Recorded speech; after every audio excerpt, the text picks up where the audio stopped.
आज का टॉपिक है रासायनिक अभिक्रियाओं के अभिलक्षण। रासायनिक अभिक्रियाओं के अभिलक्षण। अभिलक्षण की जगह विशेषताएं शब्द भी यूज कर सकते हैं। अभिलक्षण का अर्थ क्या होता है? विशेषताएं।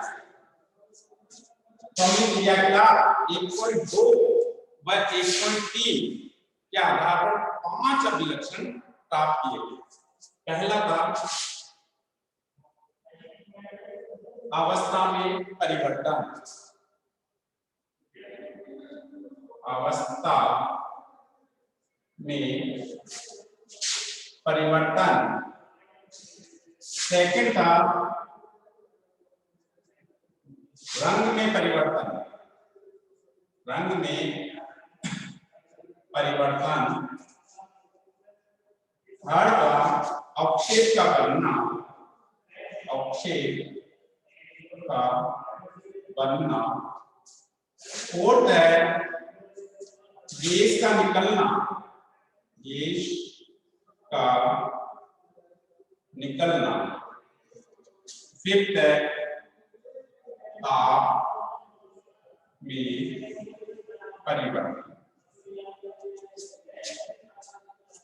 रासायनिक अभिक्रियाओं के अभिलक्षण। नंबर 1 अवस्था में परिवर्तन।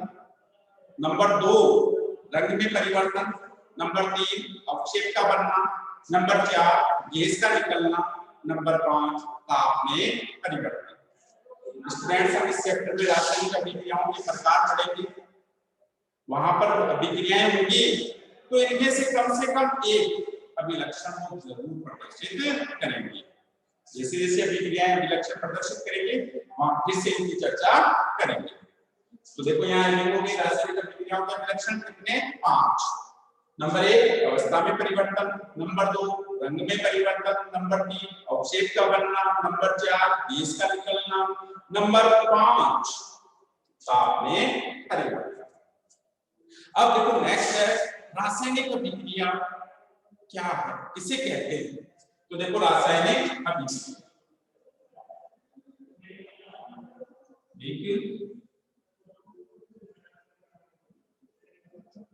अभिक्रिया किसी पदार्थ में होने वाला रासायनिक परिवर्तन ही रासायनिक अभिक्रिया कहलाता है। किसी पदार्थ में होने वाला रासायनिक परिवर्तन ही रासायनिक अभिक्रिया कहलाता है।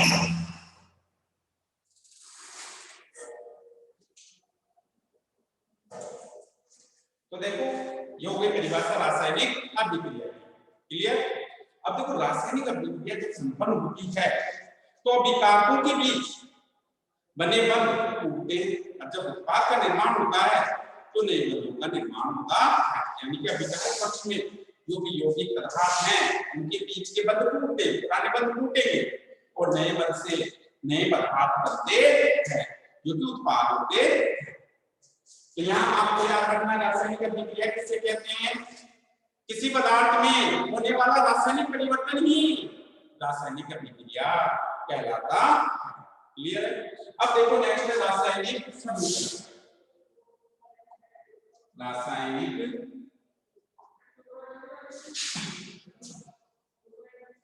समीकरण।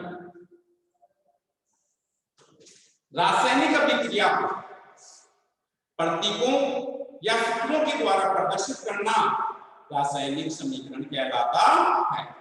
देखो परिभाषा पूछ ली जाती है रासायनिक समीकरण किसे कहते हैं, तो आपका आंसर होगा रासायनिक अभिक्रिया को प्रतीकों या सूत्रों के द्वारा प्रदर्शित करना रासायनिक समीकरण कहलाता है। रासायनिक समीकरण मुख्य रूप से 2 प्रकार के होते हैं। कितने प्रकार के? 2 प्रकार के। नंबर 1 शब्द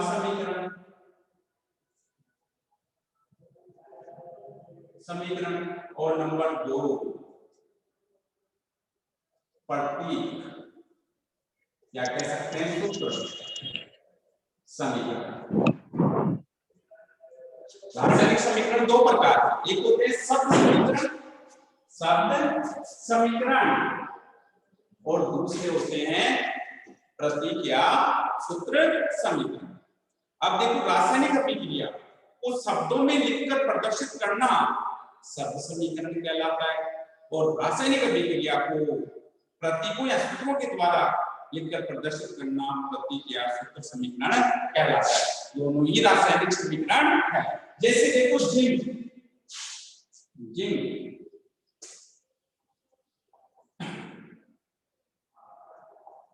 तनु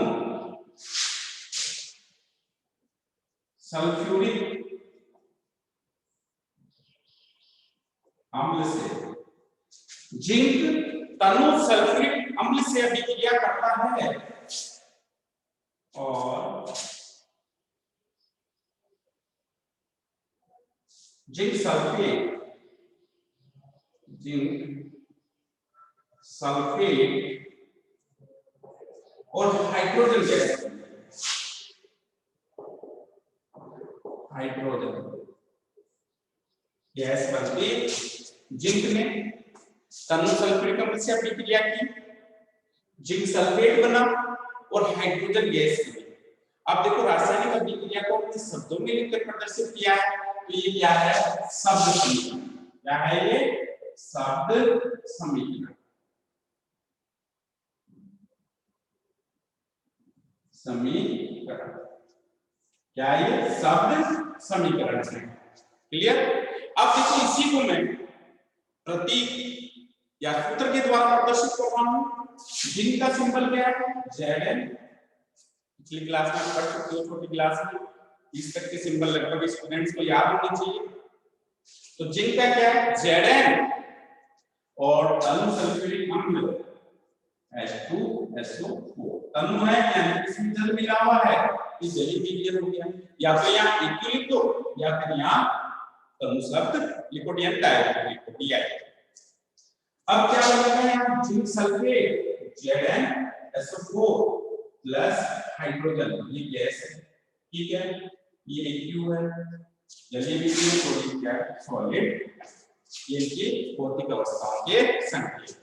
तो देखो जिंक का मैंने प्रतीक लिखा, तनु सल्फेट का मैंने रासायनिक सूत्र लिख दिया, जिंक सल्फेट का रासायनिक सूत्र लिखा है और हाइड्रोजन का भी हमने यहाँ प्रतीक यूज किया, रासायनिक सूत्र यूज किया। तो ये क्या हो गया? प्रतीक या जो है प्रतीक समीकरण। रासायनिक समीकरण तो दोनों ही है, ये शब्द रासायनिक समीकरण है और ये क्या है? प्रतीक या सूत्र रासायनिक समीकरण। तो ये क्या हो गया? प्रतीक या सूत्र समीकरण।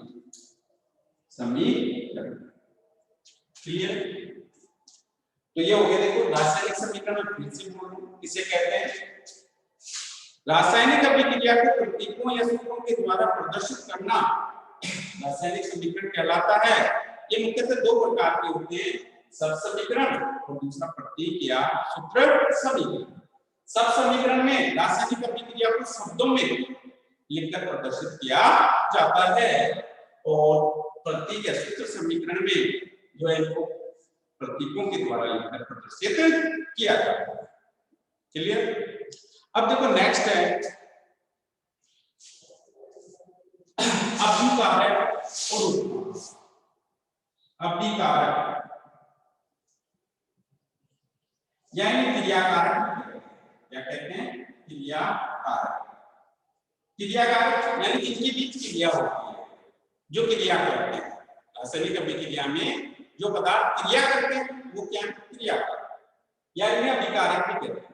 तो देखो परिभाषा क्या लिखेंगे? रासायनिक अभिक्रिया में भाग लेने वाले पदार्थों को अभिकारक कहते हैं। रासायनिक अभिक्रिया में भाग लेने वाले पदार्थों को अभिकारक कहते हैं। परिभाषा लिख सकते हैं, अभिकारक किसे कहते हैं? रासायनिक अभिक्रिया में भाग लेने वाले पदार्थों को अभिकारक या क्रियाकारक कहते हैं। देखो नाम से पता चल रहा है क्रियाकारक यानी जो रासायनिक अभिक्रिया में क्रिया करते हैं वो नया पदार्थ बनाते हैं। तो जो क्रिया करते हैं वो क्रियाकारक और जो नया पदार्थ बनता है वो उत्पाद कहलाते हैं। जैसे देखो रासायनिक अभिक्रिया में हम देखते हैं जिंक और तनु सल्फ्यूरिक अम्ल ने अभिक्रिया की है यहाँ आपस में। जिंक और तनु सल्फ्यूरिक अम्ल ने क्या की, क्रिया की, और क्या बना, जिंक सल्फेट और हाइड्रोजन बने। तो जिंक और तनु सल्फेट कंपनियां क्या है, क्रियाकारक हैं। क्या है, क्रियाकारक। तो ये दोनों क्या होते हैं, क्रियाकारक। जिंक और तनु सल्फेट कंपनी क्या है, अभिकारक या क्रियाकारक हैं। क्लियर है? इन्हें ये बीच की एरो साइन लगा रखा है। एरो साइन के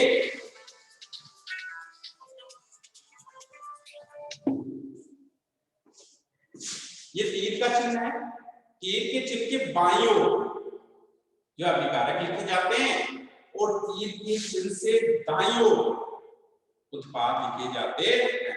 यानी कि तीर का सिरा जो है वो किस तरफ होगा, उत्पाद की ओर। तीर का सिरा किस तरफ होगा, उत्पाद की ओर होगा। अब समूह उत्पाद किसे कहते हैं, तो रासायनिक अभिक्रिया के दौरान बना नया पदार्थ उत्पाद कहलाता है। तो यहाँ जिंक सल्फेट और हाइड्रोजन बने हैं, तो ये क्या है, उत्पाद या उन्हें क्रिया कहते हैं। क्या कहते हैं, क्रिया।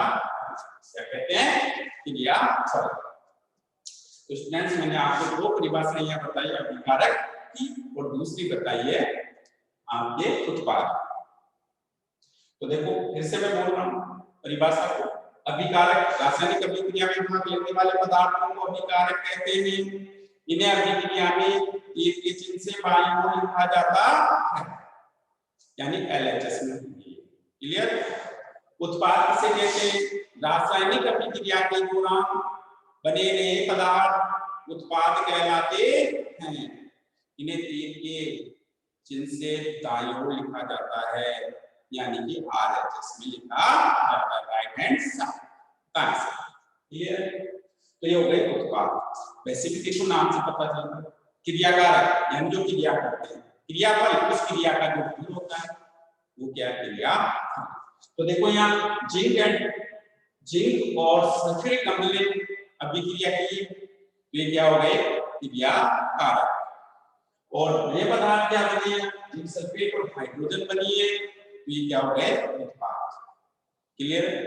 स्टूडेंट्स, अभिकारक या उत्पाद संख्या में दो या दो से अधिक हो, दो या दो से अधिक हो, तो उनके बीच धन चिन्ह का उपयोग किया जाता है। जैसे यहाँ देखो जिंक और तनु सल्फ्यूरिक अम्ल दो अभिकारक है, तो प्लस का साइन यहाँ यूज किया।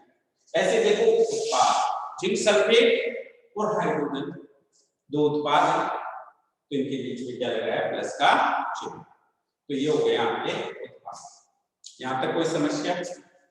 अब देखो नेक्स्ट है संतुलित रासायनिक समीकरण।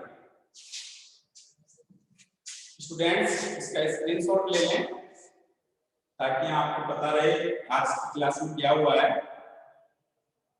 यदि आपने स्क्रीनशॉट ले लिया है तो ओके कर दें।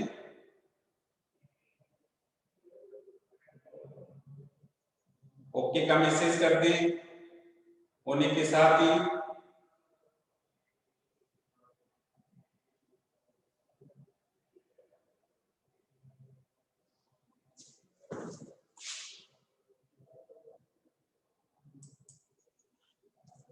वेरी गुड मोनिका सर, ठीक है, हो गया। अब देखो नेक्स्ट है संतुलित रासायनिक समीकरण। संतुलित रासायनिक समीकरण।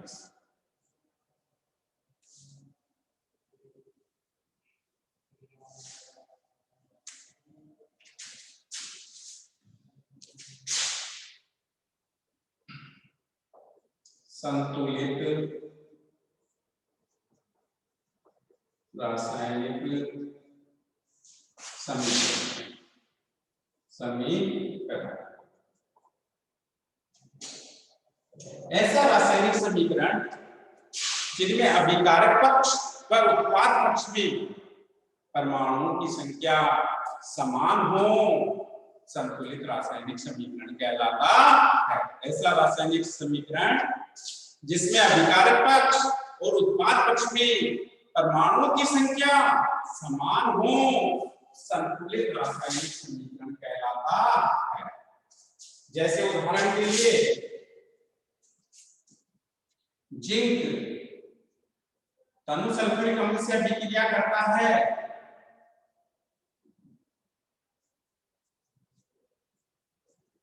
और जिंक सल्फेट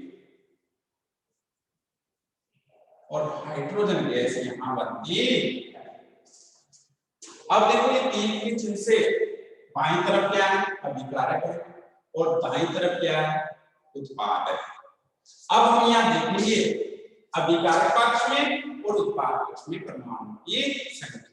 तो स्टूडेंट्स ध्यान दें, यहाँ जिंक अभिकारक पक्ष में एक, उत्पाद पक्ष में भी क्या है, एक, यानी कि समान। जिंक के परमाणु अभिकारक पक्ष और उत्पाद पक्ष में समान है। ठीक है। अब देखो हाइड्रोजन परमाणु अभिकारक पक्ष में 2 है, उत्पाद पक्ष में भी 2 हैं, यानी कि समान है। अब हम देखते हैं सल्फर के परमाणु। सल्फर अभिकारक पक्ष में 1 है और उत्पाद पक्ष में भी क्या है, 1, ये भी समान है। ऑक्सीजन के परमाणु अभिकारक पक्ष में 4 है और उत्पाद पक्ष में भी 4 हैं, यानी ये भी समान है। यानी कि अभिकारक पक्ष की ओर जितने भी परमाणु हैं वो उत्पाद पक्ष की ओर जितने परमाणु हैं उनके समान हैं। तो ये रासायनिक समीकरण संतुलित है। ये रासायनिक समीकरण क्या है, संतुलित है। क्लियर है। अब देखो असंतुलित रासायनिक समीकरण, संतुलित रासायनिक समीकरण इसे कंकाली समीकरण भी कहते हैं। क्या कहते हैं इसे, कंकाली समीकरण। यानी कि असंतुलित रासायनिक समीकरण को ही कंकाली समीकरण कहा जाता है। इस समीकरण का क्या होता है, कंकाल होता है एक तरह से। ठीक है। जैसे देखो हमने पढ़ा मैग्नीशियम डिप्पन का दहन, हमने क्या पढ़ा, मैग्नीशियम डिप्पन का दहन। तो मैग्नीशियम डिप्पन का क्या होता है, दहन होता है, और मैग्नीशियम ऑक्साइड का जो है श्वेत पाउडर यहाँ बनता है। तो देखो यहाँ लेते हैं मैग्नीशियम डिप्पन में मैग्नीशियम बनता है और कोई पदार्थ जलता है तो वायु की ऑक्सीजन से क्रिया करता है और क्या बनता है, मैग्नीशियम ऑक्साइड का जो है श्वेत चूर्ण बनता है। तो यहाँ देखो अभिकारक पक्ष में मैग्नीशियम और ऑक्सीजन के परमाणु हैं और उत्पाद पक्ष में भी मैग्नीशियम और ऑक्सीजन के परमाणु हैं। अब हम देखते हैं समान है या नहीं। अभिकारक पक्ष में मैग्नीशियम का एक परमाणु, उत्पाद पक्ष में भी मैग्नीशियम का एक परमाणु, समान है। अभिकारक पक्ष में ऑक्सीजन के 2 परमाणु हैं, लेकिन देखो उत्पाद पक्ष में ऑक्सीजन का एक ही परमाणु है। तो ये रासायनिक समीकरण संतुलित नहीं है। और ऐसा रासायनिक समीकरण जिसमें अभिकारक पक्ष और उत्पाद पक्ष में परमाणु की संख्या असमान हो, असंतुलित रासायनिक समीकरण या कंकाली समीकरण कहलाता है। यानी कि रासायनिक समीकरण का ढांचा होता है, कंकाल होता है इस तरह से। तो ये कैसा रासायनिक समीकरण है, असंतुलित रासायनिक समीकरण है। क्लियर है। अब देखो भाई रासायनिक समीकरण को संतुलित करना जो है आवश्यक होता है। क्वेश्चन पूछा जाता है रासायनिक समीकरण को संतुलित करना क्यों आवश्यक है, तो आपका आंसर होगा द्रव्यमान संरक्षण के नियमानुसार द्रव्य का न तो निर्माण किया जा सकता है और न ही विनाश किया जा सकता है। अतः एक रासायनिक समीकरण में अभिकारक पक्ष और उत्पाद पक्ष का द्रव्यमान समान करने के लिए रासायनिक समीकरण को संतुलित किया जाता है। तो स्टूडेंट्स बीआईएमपी क्वेश्चन है, क्वेश्चन पूछा जाता है रासायनिक समीकरण को संतुलित क्यों किया जाता है, रासायनिक समीकरण को संतुलित क्यों किया जाता है, तो आपका आंसर क्या होगा, द्रव्यमान संरक्षण के नियमानुसार द्रव्य का न तो निर्माण किया जा सकता है और न ही विनाश किया जा सकता है। अतः एक रासायनिक समीकरण में अभिकारक पक्ष व उत्पाद पक्ष का द्रव्यमान समान करने के लिए समीकरण को संतुलित किया जाता है। क्लियर है? तो ये हो गया भाई रासायनिक समीकरण का महत्व। ऐसे को संतुलित क्यों किया जाता है? तो आपका आंसर होगा द्रव्यमान संरक्षण के नियमानुसार द्रव्य का न तो निर्माण किया जा सकता है और न ही विनाश। अतः रासायनिक समीकरण में अभिकारक पक्ष और उत्पाद पक्ष का द्रव्यमान समान करने के लिए रासायनिक समीकरण को संतुलित किया जाता है। अब स्टूडेंट्स हम लेंगे रासायनिक समीकरण को लिखने के चरण। तो देखो रासायनिक समीकरण को लिखने के लिए सबसे पहले अभिकारक लिखेंगे। सबसे पहले क्या लिखे जाएंगे? अभिकारक। जैसे ये लिखिए जिंक और तनु सल्फ्यूरिक अम्लीय क्या है? अभिकारक हैं। तो सबसे पहले अभिकारक लिखे जाएंगे, फिर तीर का चिन्ह लगाकर उत्पाद लिखे जाएंगे। फिर क्या लिखे जाएंगे? उत्पाद। यदि अभिकारक या उत्पाद में कोई भी संख्या में 2 या 2 से अधिक है, संख्या में 2 या 2 से अधिक हैं, तो उनके बीच धन चिन्ह का उपयोग किया जाता है। जैसे जिंक और तनु सल्फ्यूरिक अम्ल 2 अभिकारक हो गए, तो दोनों के बीच में क्या किया? हमने धन चिन्ह का उपयोग किया है। इसी प्रकार से देखो उत्पाद साइड में भी जिंक सल्फेट और हाइड्रोजन 2 अभिकारक हो गए, तो इनके बीच क्या होगा? धन चिन्ह का उपयोग होगा। यदि 2 से अधिक है तो भी उनके बीच में क्या होगा? धन चिन्ह का उपयोग होगा। क्लियर है? पहले अभिकारक लिखेंगे, फिर तीर का चिन्ह लगाएंगे और फिर उत्पाद लिखेंगे। तीर का सिरा उत्पाद की ओर होगा। क्लियर है?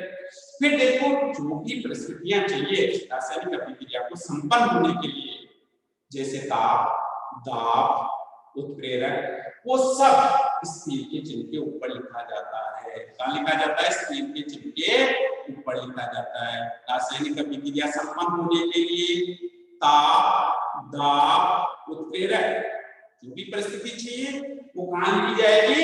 इस तीर के चिन्ह के ऊपर लिखी जाएगी। क्लियर है?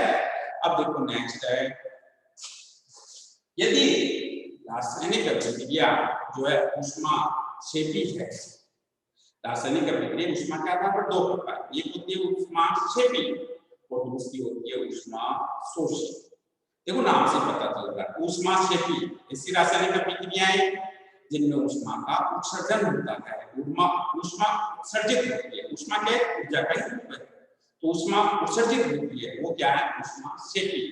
इन अभिक्रियाओं में ऊष्मा जो है वो उत्पाद की तरह की तरह प्लस साइन के साथ ऊष्मा लिखी जाती है, इसमें ऊष्मा क्षेपी। अब देखो नेक्स्ट है ऊष्मा शोषी। ऐसी रासायनिक अभिक्रियाएं जिनमें ऊष्मा का अवशोषण होता है। ऊष्मा का क्या होता है? अवशोषण होता है, वो कहलाती है ऊष्मा शोषी अभिक्रिया। देखो नाम से पता चलता है ऊष्मा का अवशोषण, यानी जो ऊष्मा ग्रहण कर रही है वो होती है ऊष्मा शोषी अभिक्रियाएं। और ऐसे में रासायनिक समीकरण में जो है ऊष्मा को उत्पाद की तरह माइनस साइन के साथ लिखा जाता है।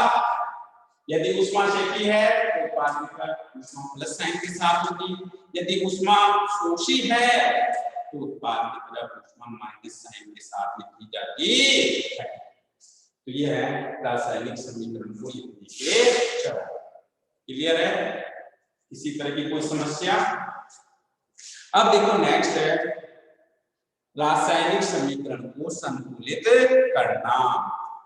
रासायनिक समीकरण को संतुलित। स्टूडेंट रासायनिक समीकरण जो होते हैं ना वो रासायनिक अभिक्रिया का संक्षिप्त रूप होते हैं, शॉर्ट हैंड होते हैं उसका, संक्षिप्त रूप होते हैं। अब देखो नेक्स्ट है रासायनिक समीकरण को लिखना। रासायनिक समीकरण को कैसे लिखा गया हो चुका है। अब रासायनिक समीकरण को संतुलित करना, इसे संतुलित कैसे करेंगे? तो देखो रासायनिक समीकरण को संतुलित करना,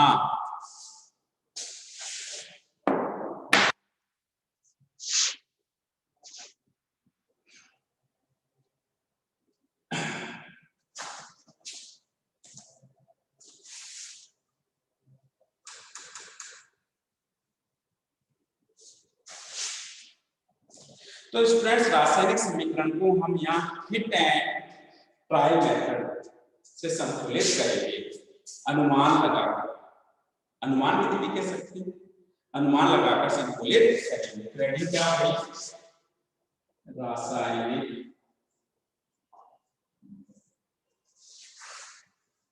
समीकरण को संतुलित करना, रासायनिक समीकरण को संतुलित करना। क्लियर है? तो स्टूडेंट यही रासायनिक समीकरण लेना हूं, जिंक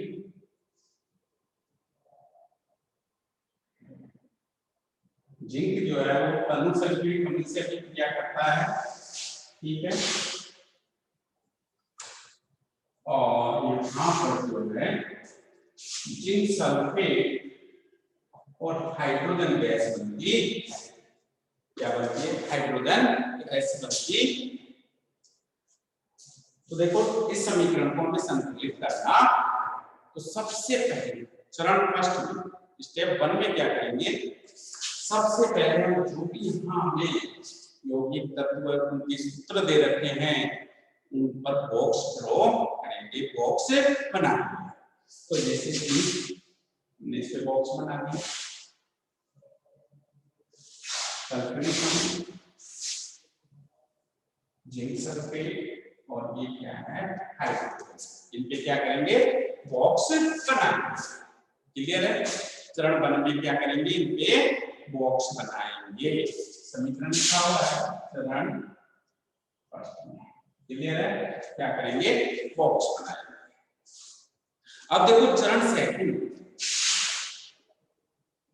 स्टेप सेकंड में क्या करेंगे, हम जो है तत्व, इनमें जो तत्व हैं अभिकारक की तरफ कितनी संख्या में, उत्पाद की तरफ कितनी संख्या में, वो ज्ञात कर लेंगे।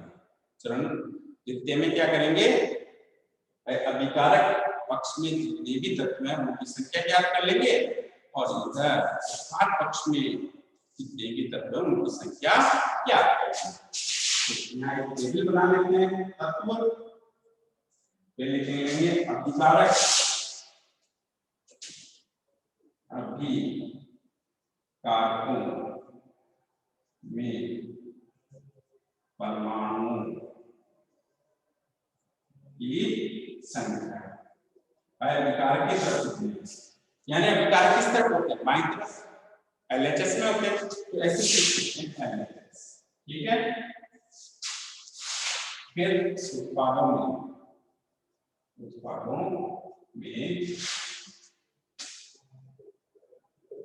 परमाणुओं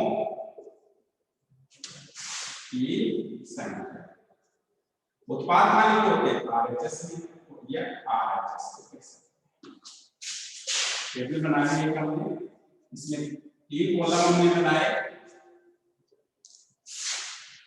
कॉलम 1 तत्व का, दूसरा अभिकारकों में उस तत्व के परमाणुओं की संख्या, फिर उत्पादों में उस तत्व के परमाणुओं की संख्या का कॉलम बना लिया। यानी LHS में कितनी संख्या होगी और RHS में कितनी संख्या। LHS में क्या होंगे, अभिकारक, और RHS में क्या होंगे, उत्पाद।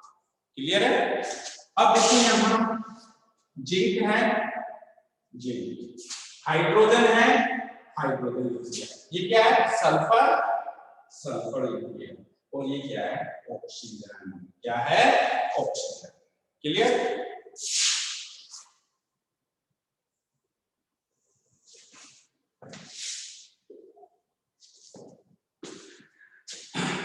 फिर से मैं बता रहा हूं, देखो अभिकारक की तरफ से मैंने लिखा zinc, hydrogen, hydrogen, sulphur, sulphur, oxygen, oxygen.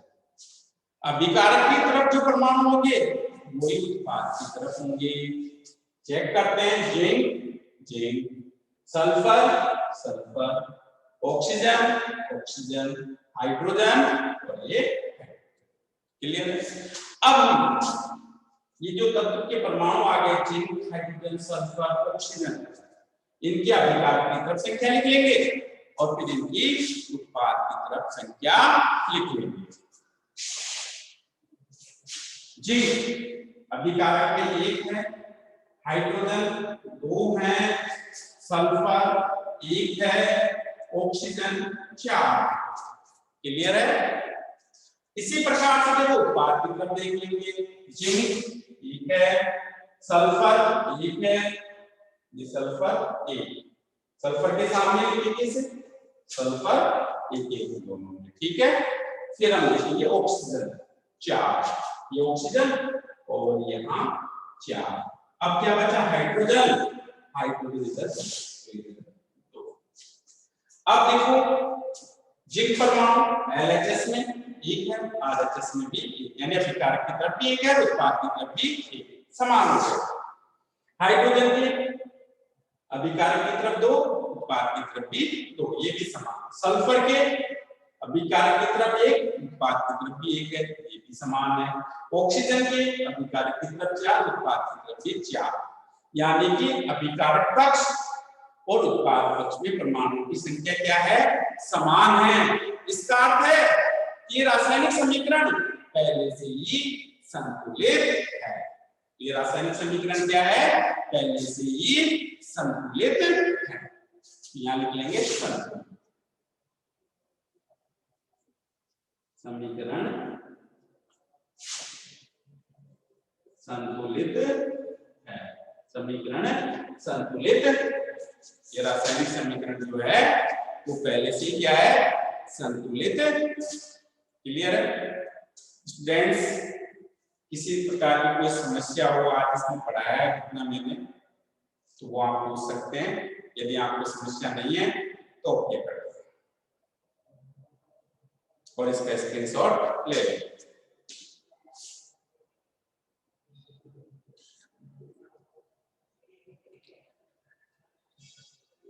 बेटा ये वीडियो के लिए इसलिए नहीं आ रहा, आज इंटरनेट का इश्यू है, यहाँ बीच बीच में कट के आ रहा है, इसलिए हो सकता है क्लियर नहीं।